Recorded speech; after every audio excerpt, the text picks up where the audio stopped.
Hey everyone, this is Max Kane. I am in the cooler of Amos Miller here in Bird in Hand, Pennsylvania. And I'm going to take you on a tour of the cooler, show you some of the food back here that the government will not let people eat, and get you to meet the cows that are producing this amazing nutrient-dense food.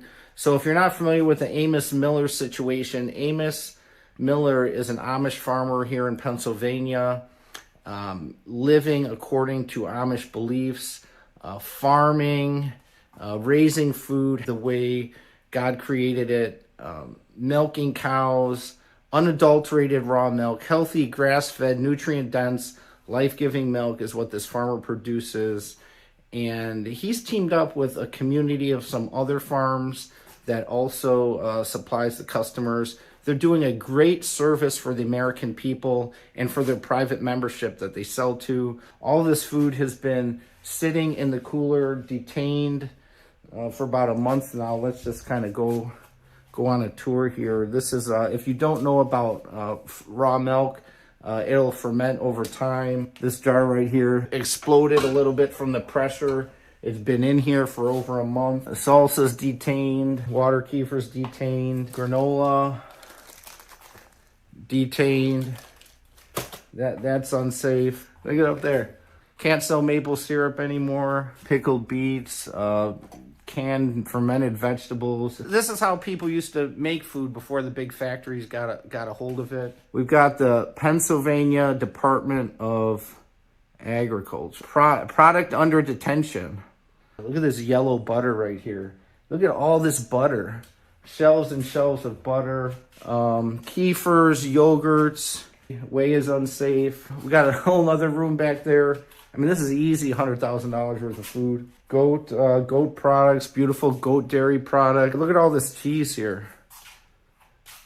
You're probably at home now wishing this was your refrigerator, right? Wishing that. This is the freezer. I'm in the freezer right now.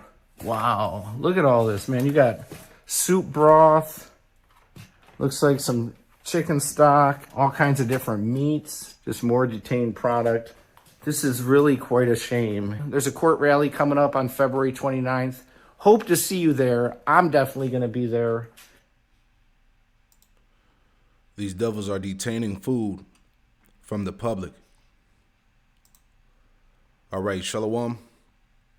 Before I get started with this lesson, I want to give all praise, honor, and glory to Yahweh Bahasham, Yahweh Shai Bahasham, Rakakwadash. Double honors to the apostles and elders of Great Millstone who taught me this truth.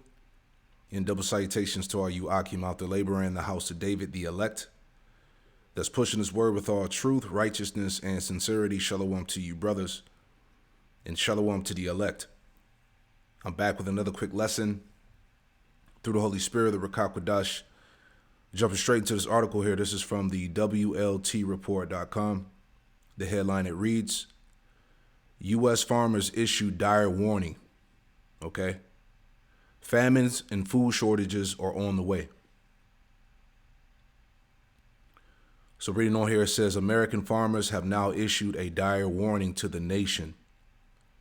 Raging inflation, growing geopolitical instability, and the climate scam all threaten to create the perfect storm where the United States experiences widespread food shortages and causes the U.S. to become a third world nation. All right, it's coming.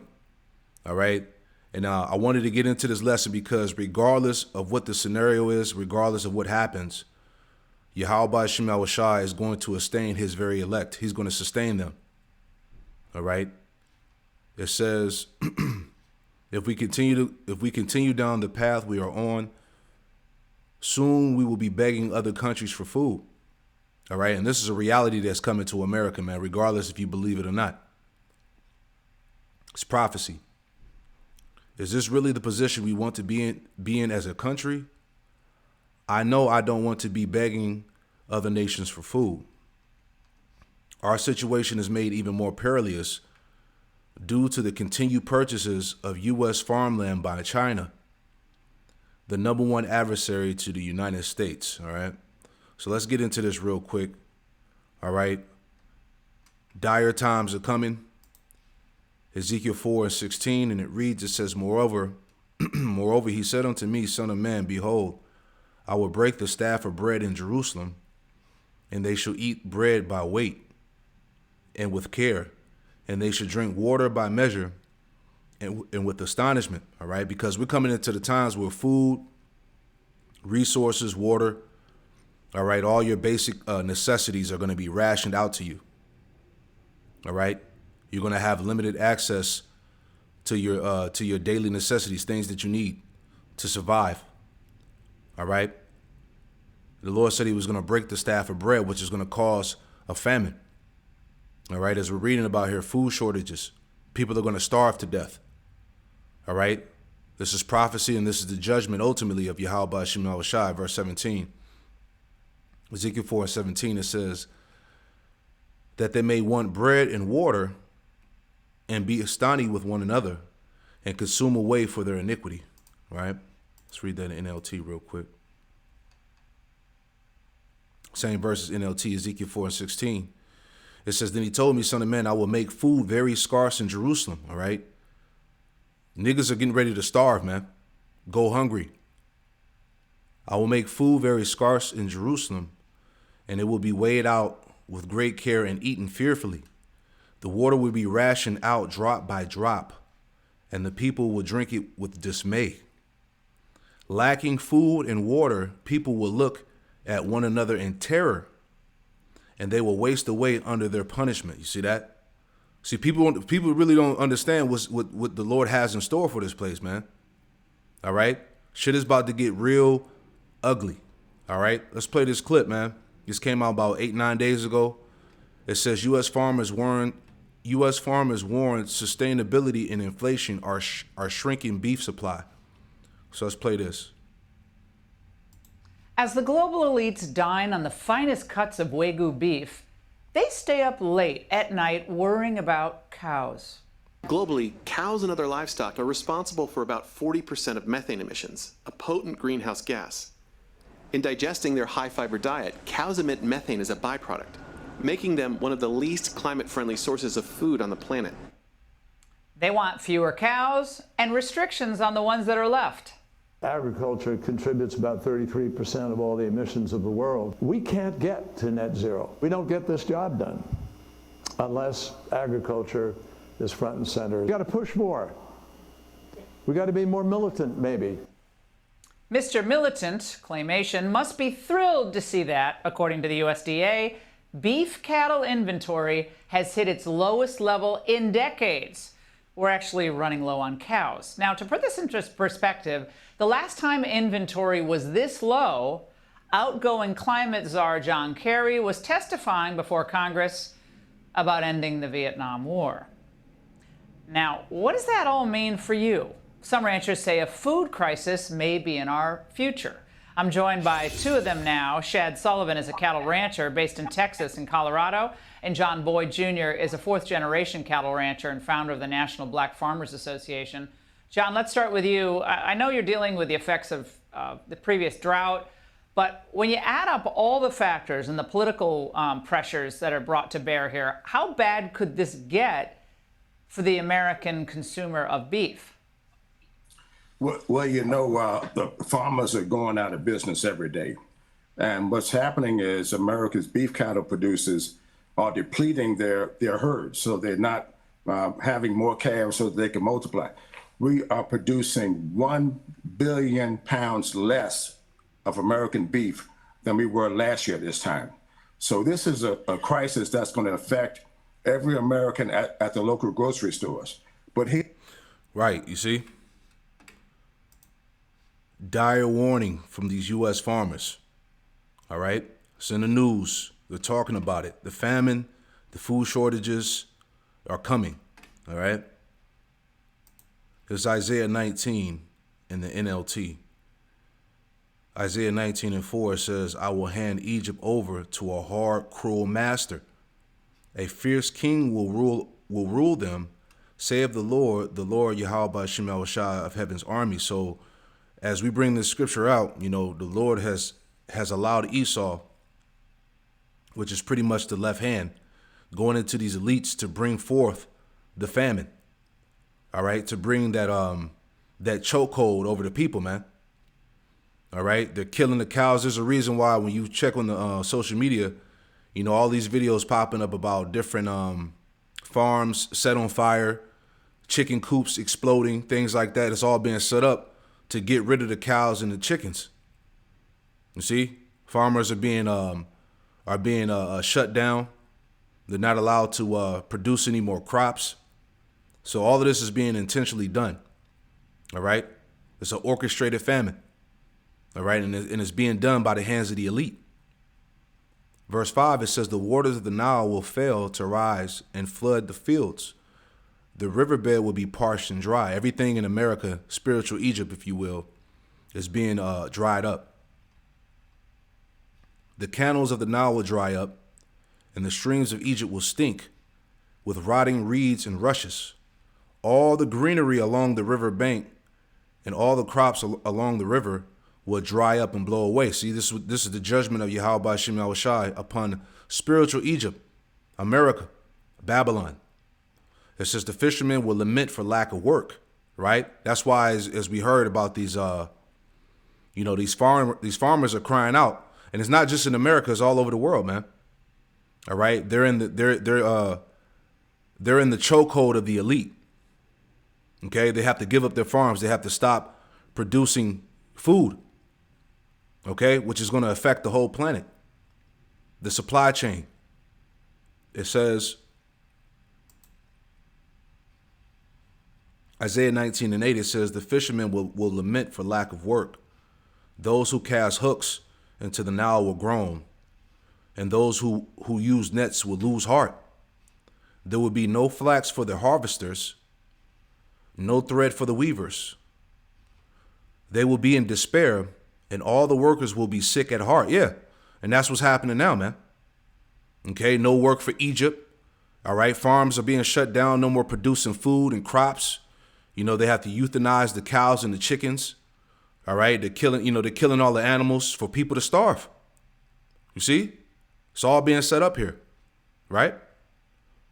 Let's play a little bit more. So like I said, regardless of what happens, the Lord promised that he was going to sustain his elect at the end of the day. All right. This is the judgment that's coming down upon the wicked. All right. 2/3. All right. People are going to starve to death. People are going to go hungry. You see, a very chaotic time is in the making, man.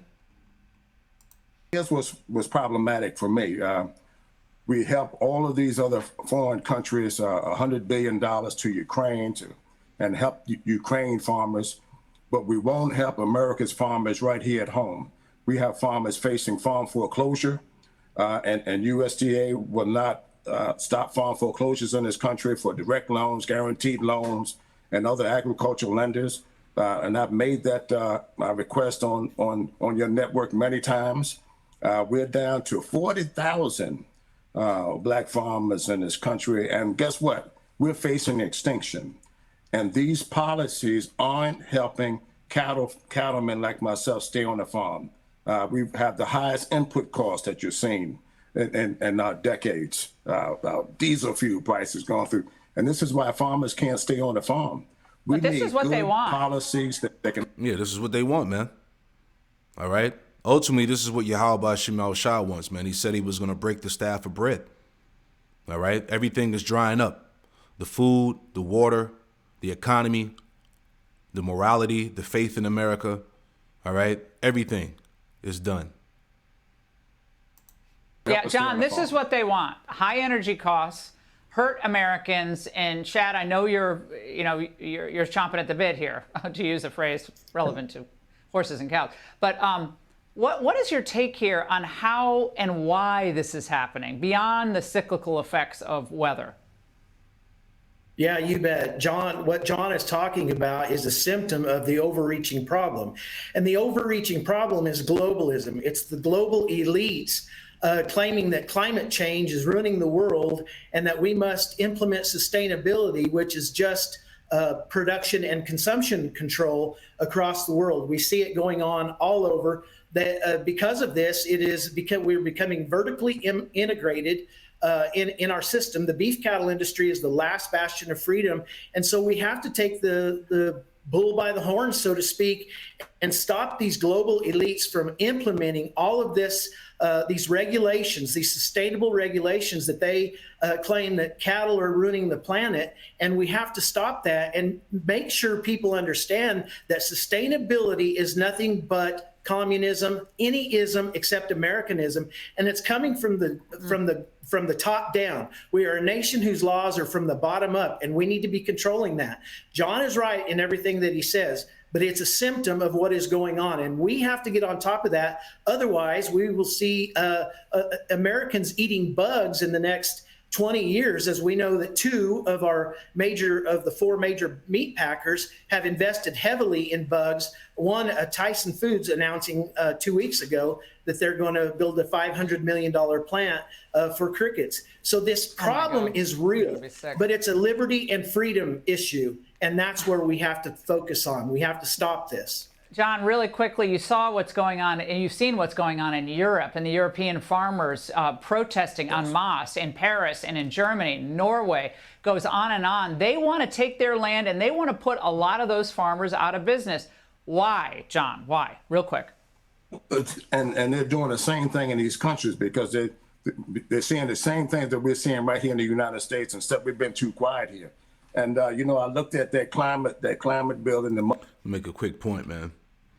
Like they were saying, man, people are going to eat bugs and they're also going to be eating each other. All right? Due to these circumstances, man, it's going to get real. All right, let's get that real fast. And Jeremiah 19:9. Yeah, this is Jeremiah chapter 19 and verse 9. It says, "And I will cause them to eat the flesh of their sons and the flesh of their daughters," that's cannibalism.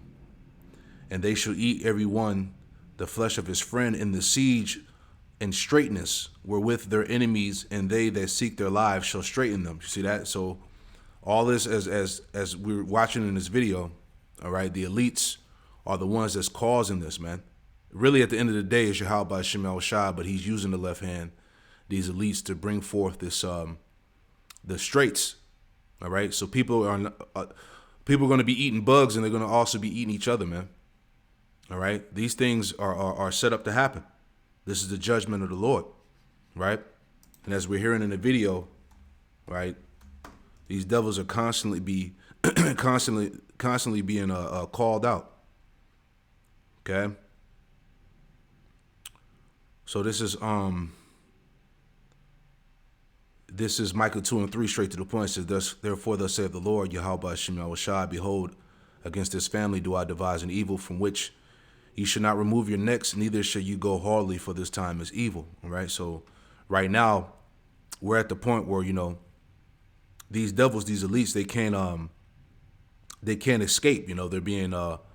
They're being constantly exposed and revealed every day. All right, they can't get away this time. Right now the scope is on these devils. It says, "In that day one shall take up a parable against you and shall lament with a doleful lamentation," and that's what's going on. All right, everybody is calling out the upper echelon of these devils, the elite, the top of the top.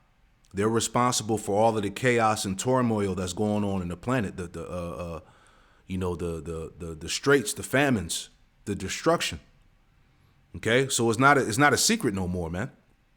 Okay, all eyes are on these devils, and everybody's crying out with a doleful lamentation against them. It says, "And say we be utterly spoiled. He have changed the portion of my people. How have he removed it from me? The turn of the way he have divided our fields," right? And that's why I said, going back to the point here, right? Let's make that point. All right, regardless of what the situation is, all right, the elect are going to eat. Okay? Isaiah 65:13, "Therefore thus saith the Lord power, Yahweh Shemel Shai, behold, my servant shall eat, but ye shall be hungry." Who's going to be hungry? The 2/3. And the remainder of the wicked. Okay? You're going to starve to death. You're going to die from famine. But the Lord said, "My servant shall eat, but ye shall be hungry. Behold, my servant shall drink, but ye should be thirsty. All right. So even though these things are going on, the famines are being set up. All right. Cows are being killed. Chickens are being, killed off. They're getting rid of the plants and the vegetables. But at the end of the day, the Lord is going to work a work in the midst thereof. All right. The elect are going to be sustained. My servant shall drink, but ye shall be thirsty. Behold, my servant shall rejoice, but ye shall be ashamed. Exactly, because you rejected the Lord. All right. You refuse to repent. You refuse to come back to Yahweh Shem Yahushua. So therefore, the Lord is going to leave you out there to dry. All right. Verse 14, behold, my servant shall sing for joy of heart, but ye shall cry for sorrow of heart, and shall howl for vexation of spirit. All right. Because those that don't know Yahweh Shem Yahushua, that rejected this truth, that rejected the Lord, you're going to be in the worst case scenario when these things hit, is the point. Psalms 37 and 19, it says, they shall not be ashamed in the evil time. In the days of famine, they shall be satisfied. The Lord is going to take care of the elect.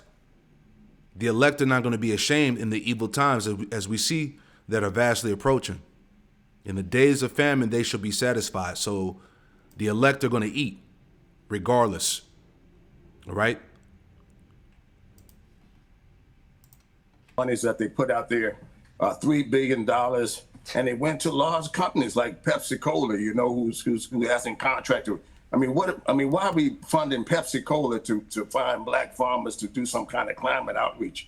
And I can promise you right now, no one has contacted us. We haven't got a dime of those resources that they say are to help farmers like us.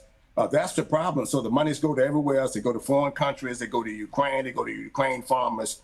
And nobody's saying anything about it. And what I'm saying today is the president hasn't came to the table to have a meeting to even discuss these issues. You need a new president. You need a new president. That's what has to happen. This isn't going to get any better. While the grass is growing, the cows are starving, and that young man over there understands what I'm saying. We need action, and we need it now. And we need leadership, and we need it now. Put America's farmers first, not last. And if we don't, we're going to be begging third world countries to send us some food if we don't start putting farmers first in this country. Just as we were doing during COVID for medicine, we want to do the same thing for food, even though we're totally sustainable in the United States. Shad and John, let them eat bugs. That's what they want. Hey, Sean Hannity. Ooh, see, it's going down, man. That's why we've been doing these lessons, telling everybody to prepare for the straits. All right. American farmers face crisis as globalist policies and inflation take a toll. And that's the video we just watched. All right. So every day as we went through this lesson here, the elites are being called out. They're being exposed. And this is where, the world is headed to. But regardless, all right, the elect are going to have raiment. They're going to have shelter. They're going to have food and water, as the Lord has promised. He said his servants was going to eat and have drink, man. So, 2024, it's going to be a crazy year, man. So, we just, continue to remain on our watch, Pray this quick lesson was edifying. I want to give all praise, honor, and glory to Yahweh Bahashem, Yahweh Shai, Bahashem Rakakwadash, and Shalom.